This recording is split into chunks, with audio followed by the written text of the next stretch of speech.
So we did cover the fact that E3 would not be happening this year, and it looks like a lot of our game studios are deciding to come together and make basically an E3.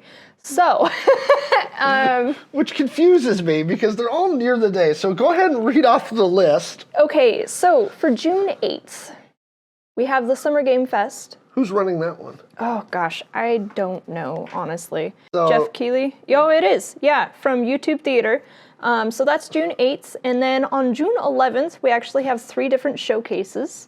That is the Xbox Games Showcase, the Starfield Showcase, which we did talk about Starfield being very exciting. Yes. I actually have a caveat to that in a little bit.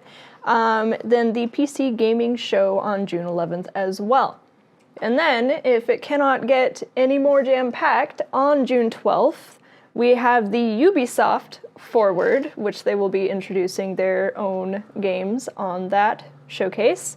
And then after a little bit, and I'm going to make sure I know my stuff here, they're going to let it kind of calm down a little bit and then do the Gamescom opening night live on August 22nd.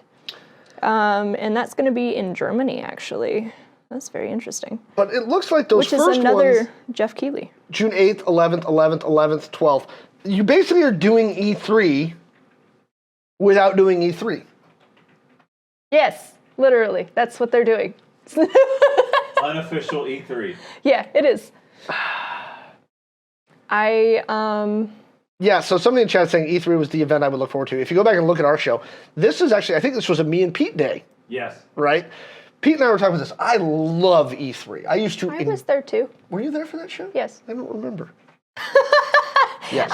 Yeah, we did talk about E3. We talked about the difference between E3 and PAX and how exciting that is. And how we really missed being able to build the hype for games, especially using E3. Yes. Because they would showcase things, and we talked about how Keanu Reeves... We had the great moments there. Yes. Right? Yes. And I'm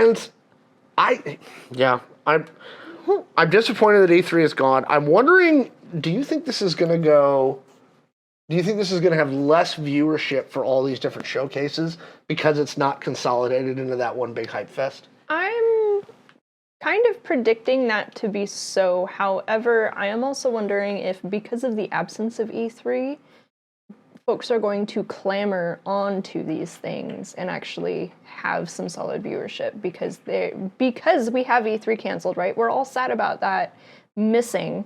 And so they're offering those replacements, and I'm wondering if that's what they're counting on, right? Maybe. They've taken this thing away and now they're offering alternatives. Yeah. It will be interesting, to say the least. Some people are saying that E3 is an outdated... It might be an outdated model, right? And that may be true. And I know a lot of the people have gone away. I know the SDCC, hype train has gone down the last few years. Absolutely. Because Disney's got their own showcases and Warner Brothers does their own and everybody else. So they're not relying on that Hall H hype as much. And E3 kind of feels the same way. That, and it, because a lot of these are in-person conventions and showcases, right? And the only reason why we had some remote access in the past is because of the lockdowns. I'm wondering if, because they didn't see the actual bodies of people attending, maybe they just decided to axe or kind of calm down what they were doing with those things, which is sad because... One, you're losing that accessibility and actually, just killing something that literally did have attendance. Mm-hmm. It just wasn't in person. And two, what are we going to do now? How are we going to celebrate these things? All right. So of those 5, 6 that you named, which one are you most hyped for? Honestly...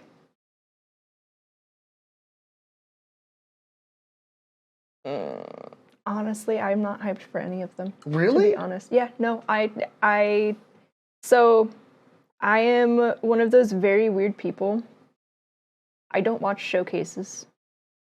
Part of it's just because I don't have I just don't want to. I don't care. I'm excited for the trailers when they come out. People will show me what games they're excited about, and usually I get the news about games that I'm excited about from people I like to talk to because they know like the niche of gaming that I am part of, right? Mm-hmm. So to sit down and watch a showcase, I'm just like, meh, whatever. Like that's not my gig. That's not my thing. Which is also why I didn't quite understand E3, right? However, I'm going to turn this question around on you.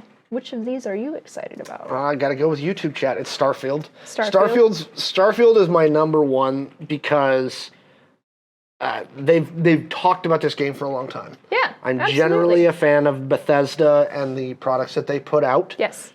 Generally speaking. Yes. I'm also curious what a new Bethesda under Microsoft's QA system, because Microsoft and Xbox are so heavy on their QA, QC. Does that mean I'm going to miss my Bethesda bugs? You might miss your Bethesda bugs on this one. I want to T-pose ominously. Phil tells this one story about in Fallout 3, like this piece of a playground that got blown up, got stuck in his character's head. He couldn't go anywhere. He had to like go back and reload like 3 saves back. I also like the random falling robots that just come out of the sky for no reason. Those are always my favorite because you don't know if it's part of the game or if it's a glitch. Yes. So Starfield's probably my number one. I want to see what Bethesda does with a brand new IP. Mm-hmm. That's the other reason. I love new IP. Mm-hmm. Give me a new world, a new thing to sink my teeth into. New IP, Narcos in space. Yeah. Love it. Close second for me after Starfield, and this is something I know you and I share, is Ubisoft. Mm-hmm. First off, Ubisoft's E3 shows were always really, really well done. Yes. They were always really great productions. I love Ubi. I really do. There are also very many times where I'm like, why you do this, Ubi? Especially with how some of their games interact with their own systems and stuff like that. But like overall, I am excited. I'm hoping. So the reason I am excited about the Ubisoft showcase is there has been news that Ubisoft will be doing an open world Star Wars game. Oh, that's why you're excited. Okay. And I'm hoping Jedi Survivor's not enough for you. Jedi Survivor's pretty good. But if it runs. Jedi Survivor falls into what I call the pseudo open world. Right. Right? You're still on rails, but not that much. Yeah, it's not like, again, not super rails, and there's side quests and there's stuff, but it still doesn't feel very open worldy to me. Mm-hmm. Whereas Ubisoft is known for these just big, sprawling, open world maps. Yeah, they started that after Assassin's Creed 1. Yeah, and Assassin's Creed 1's maps were still pretty big. Oh, yeah, absolutely. Right? Its open world was pretty solid. So I am super excited for a concept of a very big open world that Ubisoft could do. They have a lot of experience with it. Mm-hmm. There was actually some jokes made in our Jedi Survivor stream, but I've seen some stuff on TikTok too where they're like, Jedi Survivor Assassin's Creed. Yes, legitimately. It's got some very Assassin's Creed like elements to it with the wall running and the climbing and now the grappling hook. Things. Yeah. You know. I'm also hoping, I've heard that Ubisoft is also going to kind of reset Assassin's Creed a little bit, that they may have gone too far into the RPG elements, and maybe they're going to kind of bring it back closer to the core gameplay that it used to be. I'm interested to see, especially because, like, so I played a little bit of Valhalla. I played a lot of Odyssey, to be honest, like a lot of Odyssey. And Origins was also pretty good as well. But at the end of the day, right, the reason why I kept coming back to Assassin's Creed is because of the core story. Me too. Itself. Because it's so interesting to see what they're weaving there, and it does get a little convoluted because there are a lot of times where there will just be hours of you running around doing random side missions that don't have any bearing on the story whatsoever. And then you get flashed back into the other side of the story and you're like, right. So I'm hoping that they might tighten that up a little bit. I'm excited to see their new setting for this Assassin's Creed though. So where I thought they kind of hit the peak, in my opinion, of that balance between the modern day sections versus the old timey sections, right? Is kind of a toss up between AC Rogue, Okay. right? Which is, by the way, in my opinion, one of the most underrated Assassin's Creed games. I have yet to play that one. I have it somewhere. Yes, it was underrated, I think, because it got released at the same time as Unity.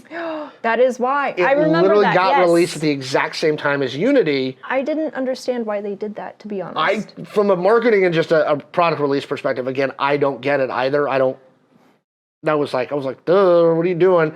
I played both Rogue and Unity, and I thought Rogue was the better game. Bugs aside, Rogue was just the better game. I do remember not quite enjoying Unity, and that's why I didn't give Rogue a chance. Rogue is very similar to 3 and 4. Oh, bet. And so Okay. the other one I give a toss-up to is AC4. AC4 did a really good job of balancing that modern-day stuff where you weren't Desmond anymore. Right. Right? But you were still a person in this world that you could be anyone. It very much was now I'm seeing this through my own eyes. Right. Because you were doing all the hacking into Abstergo Entertainment Yep. system, because they put it in this concept of, you're a video game developer who's working on this stuff, and they're using the Animus technology to build video games that are hyper-realistic because they're using Animus technology and actual memories of these people. Yep. And so I thought AC4's, in the past gameplay, I was one of those, like, the 8 people who actually really enjoyed the pirate sections of it. Like, I really enjoyed Pete also Pete's over there enjoyed it shaking too. his hand. I hate naval battles so much. Oh, God, I loved taking those ships and being like, I'm a pirate.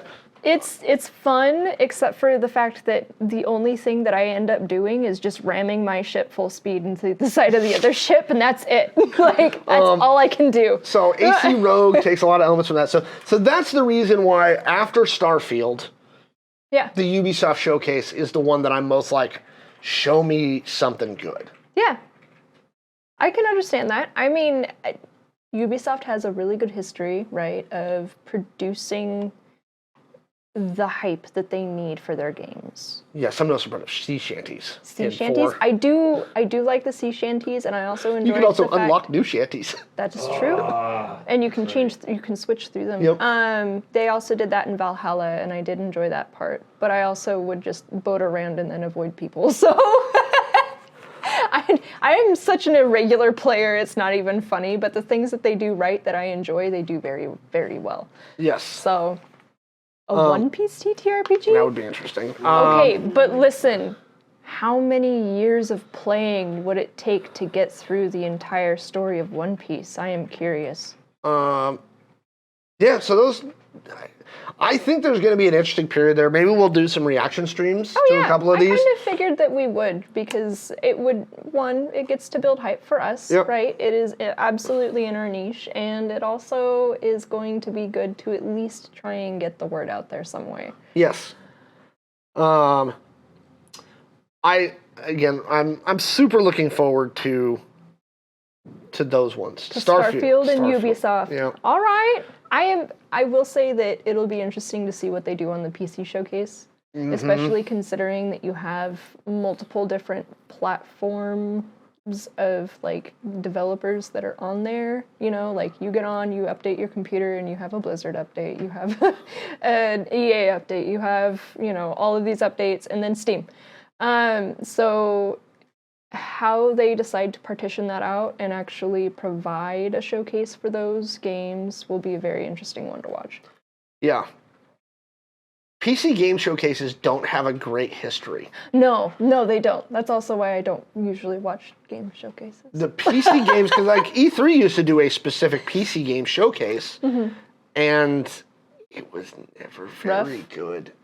The problem is like... I mean, it can't be as bad as Nintendo's showcases where they sit there, show you gameplay, and then they talk very monotonously about the game over all of the things so that you know what is happening at all times. There are so few PC exclusives, right? Oh, yeah.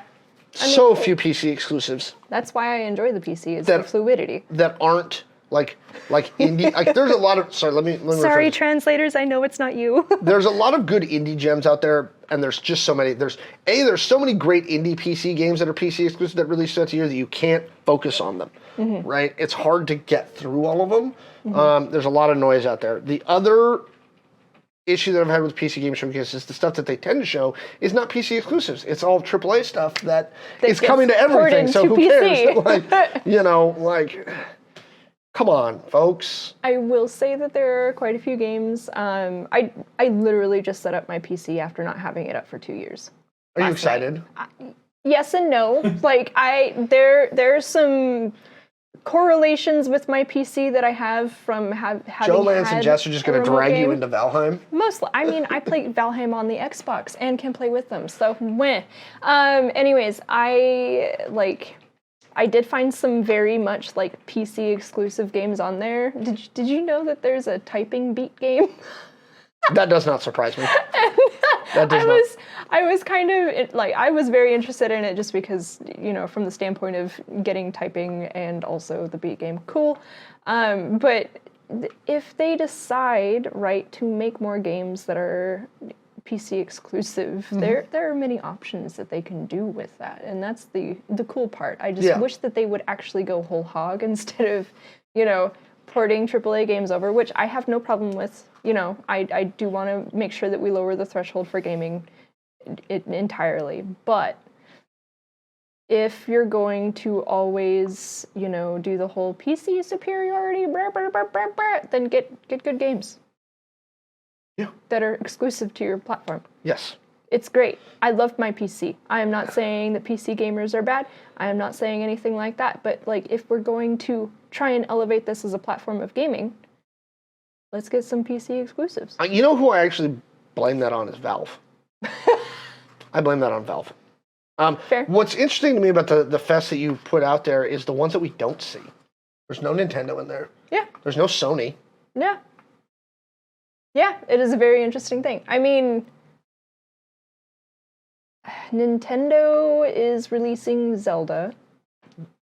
Released already, kind of. Poor Nintendo. Womp womp. The pre-release. The accidental pre-release. Yep. So they're releasing this game, and I do think that they're kind of counting on Zelda to kind of take up most of their gamers' times. Yeah, it is. It's a slow burn game, which is not a bad thing. And then we have Sony, who is currently, are they still in legal battles with Microsoft? Well, no, I mean, they're not technically in the legal battle with Microsoft. They're just filing paperwork with the different people to attempt to stop the transition. Which, by the by, we're supposed to get, end of this month, we should have something from the EU now. So that'll be the interesting thing. Obviously, CMA said that no. I'm wondering whether we're still kind of in a gaming drought and whether they're worried. Now, I do think a lot of the pressure about these games coming out so buggy is starting to get to a few of these publishers. Yeah. I do think they're starting to worry about it because it's become such a weight around their ankles. Yes. Right? I do think it's starting to affect sales numbers. I do think less people are day one buying. Oh, yeah, absolutely. Especially if they're asking for, $150 for a collector's edition. For the collector's edition right out the gate, and you don't get it for another 3 months. Which, again, not a gripe. If you have the money, fine. Just remember you're voting with your dollar. Yep. Also, Ramen made a good point, too. PC showcases, it's hard to get excited to witness the next generation of gaming if we can't afford the tech, which was definitely my mindset for a very long time. I'm still rolling with a 1070. Yeah. I'm pretty sure that's the minimum requirement now for gaming. Oh, that's bare minimum. Bare minimum. The nice thing is with crypto coming down, graphics cards have gotten significantly cheaper again. But that is a very recent development. Yes. Oh, it says here on the internet that you haven't liked or subscribed or hit the notification bell, and that if you don't, the IRS is going to punch you in the dink.